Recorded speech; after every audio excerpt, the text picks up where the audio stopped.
那么学者说赖清德痛失日媒的信赖，就是日本都不信任你了。日本媒体原来是跟台湾是蛮友好，特别跟民进党很友好。因为国民党至少还出了个马英九，还每天跟你争钓鱼台，对不对？日本所以呢，觉得你们国民党就是还记得什么8年抗战，民进党跟日本人根本没仇，而且亲日啊，亲得要命啊。而且赖清德那个样子就像个头发啊，在台南也是一直对日本的遗迹啊，什么那些日本的那些人，八田雨啊什么的，这个崇敬的不得了。所以日本人本来是对民进党是有好感的，至少比对国民党早先是不我们讲最近啊。那早先因为蒋介石留日嘛，又是对日本宽大为怀啊等等，老美才跟你什么宽大为怀？麦克阿瑟派过去，宪法都我给你修。全部不准有国军，只能有自卫队。美国就把你卡得死死的，好吧？所以日本本来对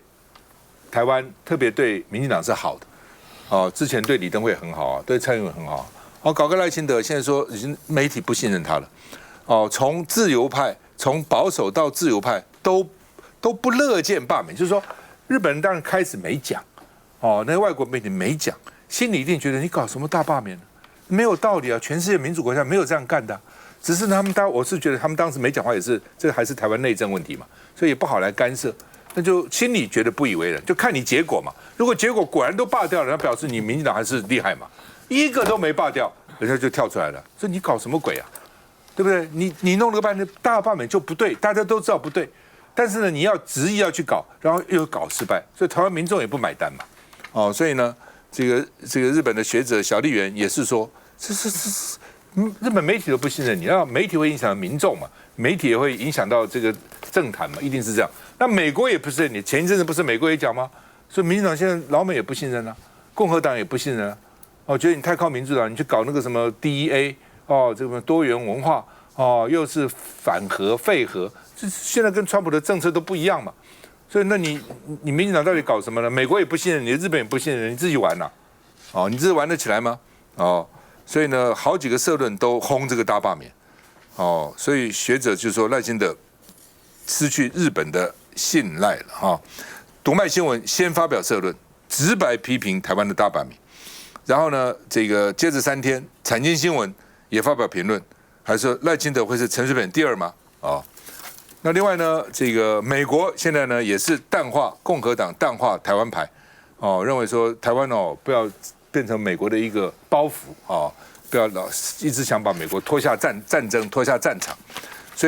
所以共和党是共和党执政党啊，也疏远台湾了2个原因，第一个是跟川普的外交跟经济策略有关，第二个原因是共和党里面新右派影响力上升，新右派认为美国利益最重要。守好美国利益就好了，其他不要管所以呢，这次赖清德要过境纽约，美国不给他过境，共和党集体沉默民主党还讲了1、2句话，共和党不讲话所以对台湾的态度是转变的。我们看一下，今年520总统才接受日本电视台樱井翔的专访。这次这边我是樱井翔。当时这篇专访讨论度不低，不过才2个多月，跟日本电视台同集团的读卖新闻却在8月1号撰文批评大罢免。旅日学者林权忠就投书指日本读卖新闻率先发表社论，直白批评台湾大罢免。紧接着另一大报产经新闻也发表评论，同样不假辞色的唱衰赖清德。结果舆论浪潮随后获得日本其他媒体跟进，这些日本重量级的偏右媒体过去普遍被视为对民进党友好，如今却纷纷对赖清德展开负面评价。因为这是非常罕见的，这次我想，他们是，终于就是获得，就是等到了这个大罢免，我觉得是不可以，在沉默的时候，所以做出这样的一个相对比较激烈跟尖锐的一种反应，也担心那个赖总统在一些执政风格方面会不会就是走得更具挑衅性。日本学者小笠原分享，他认为在日本舆论的光谱里，保守派的读卖新闻到自由派的朝日新闻，都对台湾的罢免政局表示不乐见态度。无独有偶，美媒外交家则报道，共和党近期在台湾议题上态度转趋低调，对台湾领导人赖清德取消过境美国几乎保持沉默。与以往积极形象不同，其分析跟美中谈判中以及党内新右派崛起对台湾缺乏认同感与政治连结有关，并不是第一次听到那有些论点，我觉得也并非完全是空穴来风。佩君。民进党有把这件事情视为一个警讯因为它并不是这个日本或日媒或外媒对单一事件的评论改变，而是很多的事件堆叠之后，可能整个外媒的舆论风向都跟着垮台了。因为以民进党过去9年全面掌握中央政府资源来说，基本上外媒对执政党的态度是普遍比对在野党好的，这是毋庸置疑的。至少说这个报道的观点，起码执政党的观点或者他们的想法跟政策是比较容易被外媒采纳并且报道的，这也合理，因为在任何的国家当中，执政党的说法一定有它相当程度的代表性。可是你从726大罢免之后，你可以去看，不管是日本也好，或者是美国的媒体也好，很多对于民进党或者是赖清德本人的负面报道，这个跟726当天绿营支持者跑出来在这个网络上面拼命去转贴少数的几篇，说这个大罢免大失败，被诠释成亲中立委的这个成功，或者说外媒认证国民党亲中，甚至那时候很多这个青鸟还去讲说你不服去跟外国人讲啊。那现在包括读卖也好，这么多的外媒对赖清德、对民进党的负面报道，那这些侧翼是不是也要去跟外国人讲呢？在外媒的眼中的这个赖清德已经变成一个说内政不行，内政没有；外交不行，经济问题不行。刚刚关税我们已经讲了很多了。行政院在星期一的时候出来开了一个徐府刚刚说了听君一席话的记者会，他在里面有一个很重要的论点，就是他想要说服国人说，我们现在很多产业受到关税20%的影响，其实没有你各位想的那么多啦，因为你们这些产业主要竞争对手是大陆啊，对不对？大陆他们的关税是55%，所以你看比起55%，我们的20%还算没有那么多嘛。可是随着川普昨天宣布这个关税收兵90天，然后所以从现在到11月10号，美中两国互客的这个关税是中对美10%，美对中30%，那变成至终我们跟中国大陆只有10%的税率落差，再加上中国大陆跟台湾的生产成本基本上很多都是我们的生产成本比较高，这都是非常现实的现况。那所以原本行政院要拿来说服大家说，这个20%关税的本土企业不用那么担心啦。那接下来面对大陆产品的竞争，这不就是马上浮出台面的吗？事实上，这个才是行政院马上要进行评估，而且应该要更新，去对国人更新做说明的一个部分哦。那只是很可惜啦，因为民进党向来他们执政团队的主力都不是在解决问题啊，是在解决在座我们这些提出问题的人，如此而已。把你解决掉，来，维杰。所以我觉得这阵子我们会发现说，从赖清德上台之后，我们很少听到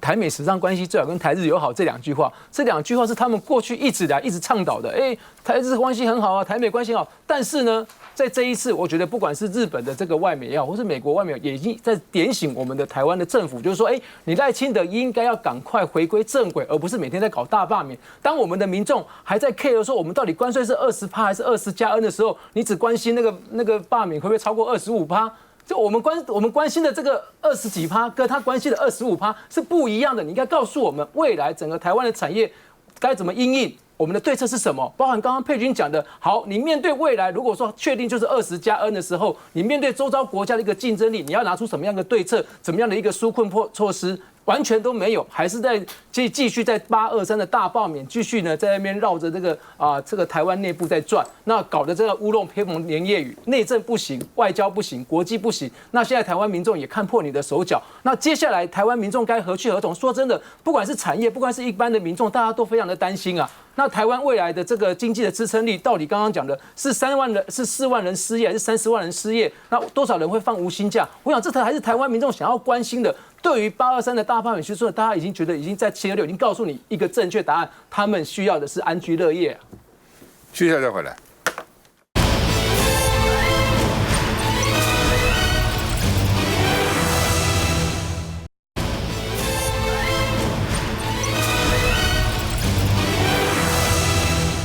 好，那么最近大家在争议了哈，大陆配偶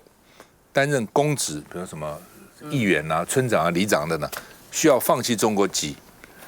内政部长刘世芳说：“当然了，我们政府承认中华人民共和国，我们有承认吗？你要讲什么？内政部长不知道，我们是互不承认主权，互不否认治权。对，就好吧，你在那边管理那没办法，那是现实。主权没有承认的，我们从来没有承认过。我们什么时候承认了？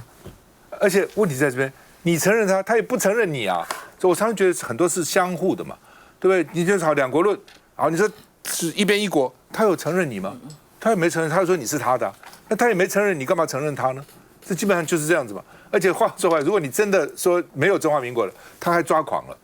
他觉得你要干嘛？然后去搞独立啊？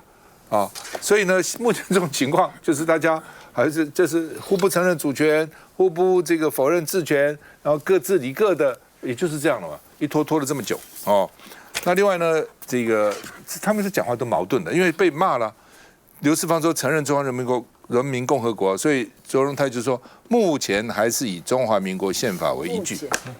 好吧，就算目前嘛，对，本来就是了，以后要修宪再说嘛。那既然目前是以中华民国宪法为依据，你就以中华民国宪法为依据啊。那中华民国宪法我们有固有疆域，还是包括大陆啊？你去翻看，固有疆域没改啊。所以呢，如果你还是按照中华民国，而且事实上你现在这总统、副总统就职也在中华民国依照中华民国宪法就职的，对不对？那这个情况下，那刘世芳说承认中华人民共和国，到底承认还是不承认？你昨天才讲个清楚，这两个是矛盾的这两个是矛盾的那你怎么内政部长跟行政院讲的是矛盾是不同的那刘世芳又改口了，说维持现状是最大共识。那如果这样的话，你就要恢复人家议员跟那个村长的这个资格啊，你怎么可以把它取消呢？你不能那边又取消了，这边又说我以中华民国宪法为主，中华民国宪法就是不承认大陆是中华人民共和国是一个国，所以他没有办法放弃他的国籍嘛。大陆也不给他放弃他的国籍，只能放弃户籍嘛。那你叫这些人怎么办呢？对，这莫名其妙，你这是什么逻辑？你们这是错乱施政嘛？而且呢，因为大罢免大失败以后，原来赖清德的17条部分搁置。什么叫部分？就是民间交流，暂时不去限制民间交流，只维持现状，限制公务人员。所以呢，民间交流原来是呢。要把民间交流啦，什么演艺人员啦、体育啦、社会啦、教育啦、文化啦、宗教等等经济啦等等原来都要限缩的。现在呢，是先不限缩的，因为大罢免大失败嘛。来，这我觉得这还是跟726我们真的是25 KO 这个民进党还是有绝对的关联但是你不要忘记，就是因为这样子，所以内阁它目前就有改组的一个压力。那刘世芳呢，跟这个邱泰源啊，跟那个经济部长都是被放在第一波的名单。那我觉得刘世芳是有点急。你看他当第一次在我们在大罢免他下乡宣讲的时候呢，他就是完全充满的骨子里就是用台独的一个思考，然后呢再加上改中正路，大家还记不记得那个例子？那中正的搞到每一个人就是这个所有的这个县市首长就觉得你改一个路要花多少钱，包括民进党的基层都已经炸锅了。那接下来之前还不是有个侨民吗？大家记不记得？我们的侨民如果要回来服兵役的话，从原来的1年变成180几天，这也让所有的海外的人就觉得你这样做法好像很不欢迎我们这些海外的这些人回台湾去服兵役。又是一个，那你今天又来了一个，这个有关于这个里长的这个部分已经当选了，特别是我们花莲已经当选了，你看用什么方法要他放弃？而且他也不是陆委会，他完全用这个内政部的一个角度，当然他是站在选罢法法来做一个诠释。可是他这句话，所以你会发现说刘世芳他在不同的阶段里面，其实他跟赖清德一样都是还蛮一致的，都完全是非常直言不讳的，骨子里面就是认为独就才是一个非常他们未来的一个方向。只是他完全忘记了，在目前为止，他还是我们天下第一部内政部是第一包，是包山包什么都管，他每一句的言行都代表未来的施政的一个方向。结果你发现他所讲出的4次不同的一个改革，4次的结果都是一样，改口。然后呢，这改口里面呢，不是只有对他个人威望的一个所谓的一个打击，最重要的是你代表这个行政团队，你完全没有一个中心的一个思考。刚刚大壮哥也讲得非常的一个清楚了嘛，你如果是奉行中华民国的宪法，那目前这个花莲所当选的这一些还具有中国籍身份的这样的一个没有放弃中国籍身份的这样的里长，你到底要不要让他去真的是符合这个民意的一个期待？那么多人都投票要来选他，结果你现在不让他，所以我就觉得他们的这个前后的矛盾里面，我觉得目前来说，以刘世芳来说，他应该是要急于表功表态，能够让赖清德相信，在这个内阁当中，即使每一个人都开始有不同的主张，跟他一样，在这个国家的立场上面，他们是一致的。我也觉得他们在新潮流里面，一个是大哥大，一个就是这个。在陈菊目前为止身体为恙的状况之下，刘世芳就已经是新潮流这个里面的大姐大。那他当然在维系他们这一脉的一个相承当中，他必须要在言语当中有所表示，只是他不知道在这个整个情况改观之后，他这些说法马上受到了挑战，所以你看他这么快就改口了。但是即使改口了，他本质里面没有变，所以我预估他在这个内阁改组当中，他应该是很有机会，也是因为失言的风波而受到一些不断的一个波动啦。我们看一下，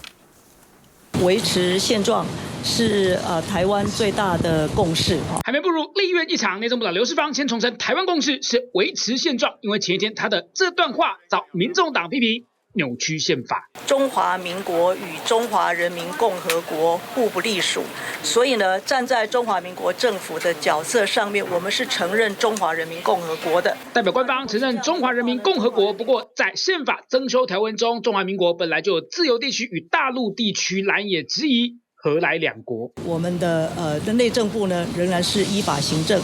希望台湾的公民都能够按照我们的国际法的这个限制，也就是说呢，如果你是服公职的时候呢，就要对单一的国家，也就是中华民国效忠。个别的评论就不讲了，谢谢。外国人就是包括中国人，刘世芳延续前一天的论调，倒是行政院长卓荣泰帮他还价。两岸现在双边共同的依据，当然我们会以中华民国宪法为依据。无论是中国人还是台湾中国人，还是大陆中国人，都是中国人嘛。王馆长也透过直播对刘世芳解读，表示无法苟同。嘉宇。依照我们相关的法令啦，就是说，如果你要担任公职，那国籍法是规定你必须要放弃外国国籍，这个也是对国家的一个忠诚义务。那现在的争议点就是我们的宪法，确实我们的宪法是中华民国宪法。那在这个中华民国宪法下，就是台湾地区跟大陆地区。那只是说大家也知道，这个宪法确实是已经不合时宜。但是如果我们要更动这个宪法的话呢，中国就会说就是法理台独。所以在这个宪法框架下，我们当然尽量的去就其他的法令去符合人民的生活，也就是所谓的维持现状。这个是我们在这样的时空背景下所能做的。那当然，对于这次有很多的中配或者是这些村里长的争议，那对于政府来讲，如何能够去把这些长期以来可能大家对于宪法跟现在实务上有很多争议的部分，能够把它更精进的去厘清，这个我觉得可能也需要朝野有一个共识因为毕竟以现在国籍法相关的法令，确实是会要求去放弃国籍的，放弃这些所谓在中华人民共和国如果有国籍的这些这个实务上必须要去做。可是实务上他们如果没有办法去取得证明的话，有没有什么替代的方案，或者是政府可以接受的方式？那我觉得这个是大家可以讨论。那另外，如果说大家认为说国籍法这样子有没有违反我们的宪法等等，那这个也可以找宪法法庭来解释。只是现在宪法法庭呢，因为这个一直大法官没办法补满，所以也没办法去做这样子的一个释宪的解释。所以我觉得现在卡关在这里是一个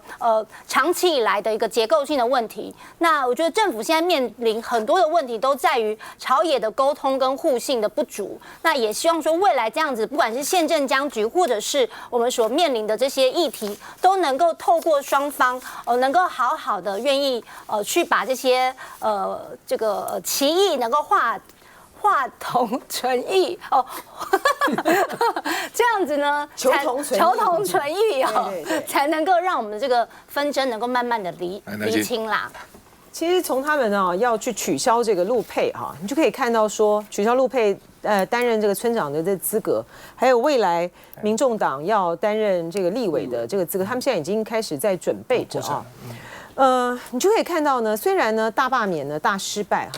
阻挡了赖清德他要进一步的限缩两岸人民关系的这种交流而且呢进一步的呢，他本来是准备呢一口气大罢免，如果大成功的话呢，我们就可以完成他的一整套的论述就是在一个不修宪不制宪的情形之下，这就是把中国大陆呢定位为境外敌对势力，然后在对内呢就是拉出一条认知作战的防线，然后把所有的这些呢杂质呢通通打掉就他打不掉这个国民党的这个杂质，他呢现在呢就专注呢就打掉这个其余人口中的杂质的杂质。其实他们引用国籍法国籍法说你要必须放弃这个外国国籍，本身就是违宪的我们就是不承认中华人民共和国是一个政府嘛，所以说这个就我刘世芳们不承认它是个外国啦，就是我们不承认它是一个国家，国籍从主权上面不承认嘛。国籍法没有规范到大陆了。对，所以它怎么会是个外国呢？它怎么会是双重国籍？它没有双重国籍啊，所以它就是，这个内政部呢就很就是很险恶啦。它就是找这种根本不是漏洞的漏洞，走一个很巧门。而且梁文杰那时候在解释这个陆委会在解释说啊，内政部为什么取消这个花莲村长的那个资格的时候，梁文杰怎么讲？他说中华人民共和国，梁文杰讲话声音很平嘛啊，中华人民共和国不是我们承认不承认的问题啊，那它就存在啊，所以我们不存在承认不承认的问题，它也是联合国的常任理事国啊。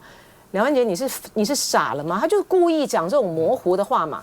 今天如果我们承认中华人民共和国的话，第一个我们就要承认它的宪法，那我们就是变成是台湾就是它的一部分啊，我们不是应该早就不知道是回归了还是怎么样吗？这第一个。第二个，我们如果承认中华人民共和国它的存在的话，怎么会有你陆委会呢？陆委会就是在一个一中宪法的架构之下，根据宪法增修条文，在统一之前的时候是有大陆地区跟这个自由地区台湾地区，那怎么会有你梁文杰呢？今天如果我们就是承认中华人民共和国的话，第一件要做的事情就是请行政院提出废除《两岸人民关系条例》，你可以不要修宪啊，你不用修宪哦，你就提出废除《两岸人民关系条例》啊，把所有的事项都归到外交部去管辖，那这样子就没有什么国籍法不国籍法的问题了，你知道吗？所以如果说是这样子的话呢，那你就看看，你就做嘛，你就做看，你做看，看谁先出手来修理你。美国不出手修理你呢，那我就是非常佩服美国对待中国大陆的，对待中国他可以有承担的压力，不可能的嘛。所以说赖清德呢，他的阁员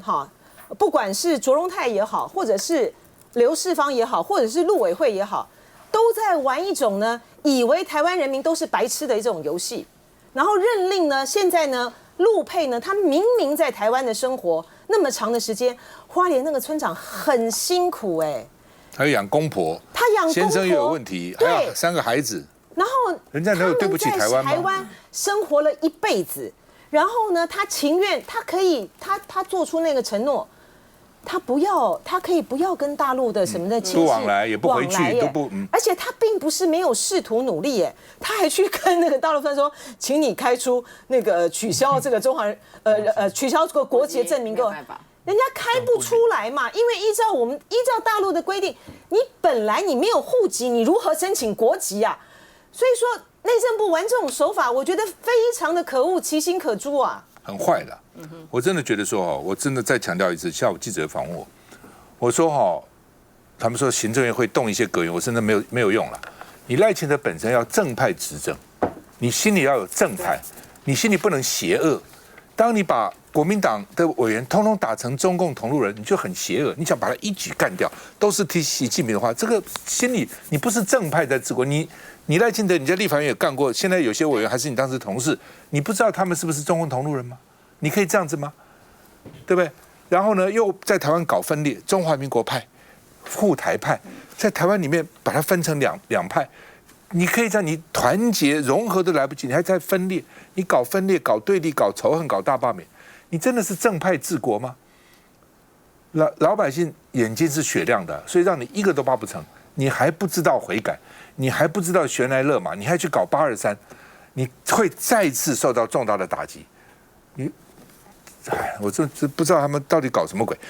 这么多问题，两岸的问题、关税的问题、风灾、水灾的问题，一代代的问题，这个都不是你施政的重点，你脑筋就放在把这个国民党立委都罢免掉，你在搞什么鬼啊？休息一下再回来。